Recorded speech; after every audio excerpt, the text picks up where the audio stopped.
Buenas tardes, saludos profesor, compañeros de la especialización de gerencia en telecomunicaciones. Somos el equipo número 2, los radioeléctricos, el cual está conformado por los ingenieros Luz Sánchez, George Ceballo, Mariel Bisolarte, Nachira Serpa y Marco Medina. En esta oportunidad nos es grato presentar un tema que resulta de gran interés e importancia, como lo es las redes y sus protocolos. En el mundo de las comunicaciones y las redes, es esencial comprender cómo los datos viajan a través de una red. Y una de las formas más efectivas de entender este proceso es mediante el modelo OSI. El modelo OSI, recordemos que se estructura en 7 capas, cada una con un conjunto específico de funciones y responsabilidades dentro del proceso de comunicación en una red. Estas capas trabajan juntas de forma secuencial para garantizar que los datos se transfieran de manera eficiente desde su origen hasta su destino. El día de hoy vamos a profundizar en la capa número 4, llamada capa de transporte. La capa de transporte es la cuarta capa del modelo OSI y garantiza que dos sistemas puedan comunicarse entre sí mediante una transmisión de datos segura, fluida y transparente de extremo a extremo.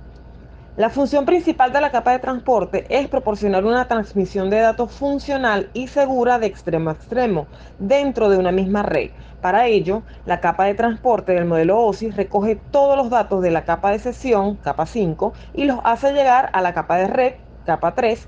Si es necesario, la capa de transporte también puede dividir los segmentos en unidades más pequeñas o de mayor tamaño para facilitar su transmisión.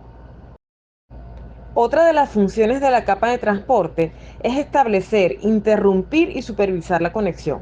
En esta etapa, cada conjunto de datos que fluye entre una aplicación de origen y una aplicación de destino se conoce como una conversación y se rastrea por separado. Es responsabilidad de la capa de transporte mantener y rastrear estas conversaciones múltiples.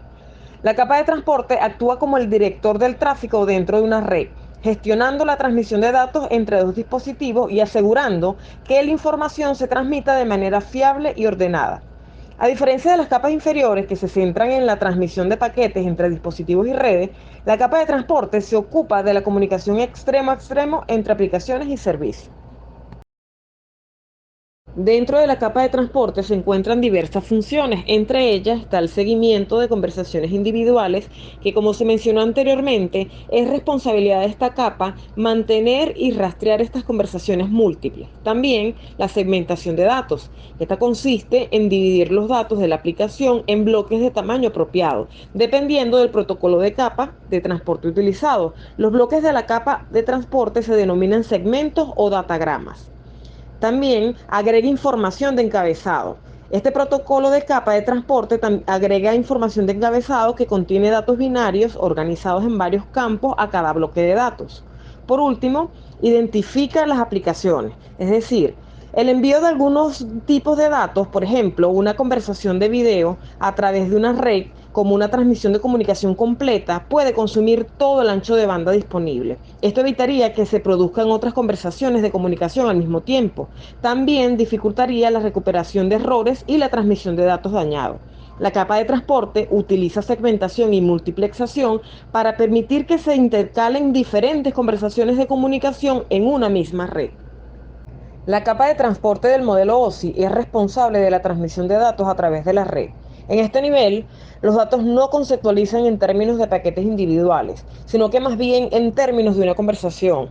Para lograr esto, se utilizan protocolos que se definen como reglas de la comunicación. Los protocolos ven la transmisión completa de los muchos paquetes, comprobando los errores en la conversación, reconociendo las transmisiones exitosas y solicitando la retransmisión de las mismas si se detectan estos errores. En la capa de transporte se puede transmitir con un protocolo orientado a conexión, como es el caso de TCP, o con uno no orientado a conexión, como lo es UDP. TCP se considera un protocolo de capa de transporte confiable y con todas las funciones que garantiza que todos los datos lleguen al destino. Este incluye campos que aseguran la entrega de los datos de la aplicación. Estos campos requieren un procesamiento adicional por parte de los hubs de envío y recepción. El transporte TCP es análogo al envío de paquetes que se rastrean desde el origen hasta el destino. Por ejemplo, si un pedido de envío se divide en varios paquetes, un cliente puede verificar en línea para ver el pedido de la entrega. Por otro lado, UDP es un protocolo de capa de transporte más simple que el TCP. No proporciona confiabilidad y control de flujo, lo que significa que requiere menos campo de encabezado, debido a que los procesos UDP del emisor y del receptor no tienen que administrar la confiabilidad y el control de flujo. Esto significa que los datagramas UDP pueden procesarse más rápido que los segmentos TCP. TCP/IP es un protocolo de enlace de datos que se usa en Internet para que los ordenadores y otros dispositivos envíen y reciban datos. Este determina cómo los ordenadores transfieren datos de un dispositivo a otro. Estos datos deben ser exactos para que el receptor obtenga la misma información enviada por el emisor. En el modelo TCP/IP existen 4 capas, que son acceso a la red, Internet, transporte y aplicación. Conjuntamente, estas capas son un conjunto de protocolos. El modelo TCP/IP pasa los datos por estas capas en un orden concreto cuando un usuario envía información y después en el orden inverso cuando se reciben los datos. En el modelo TCP/IP, la capa de transporte es la capa número 3. Esta es la que proporciona una conexión de datos fiable entre dos dispositivos de comunicación. Es como enviar un paquete asegurado. La capa de transporte divide los datos en paquetes, confirma los paquetes que ha recibido del remitente y se asegura de que el destinatario confirme los paquetes recibidos por su parte. Para finalizar, recordemos que la transmisión de datos de millones de usuarios se realiza mediante redes de interconexión que requieren de ciertos protocolos de comunicación para que se haga de manera efectiva. Estos protocolos que describimos anteriormente son los más conocidos y utilizados. Cada uno supone una evolución del anterior y ayudan de muchas maneras a todos los procesos que conocemos y que nos resultan normales en la actualidad. Muchísimas gracias por su atención.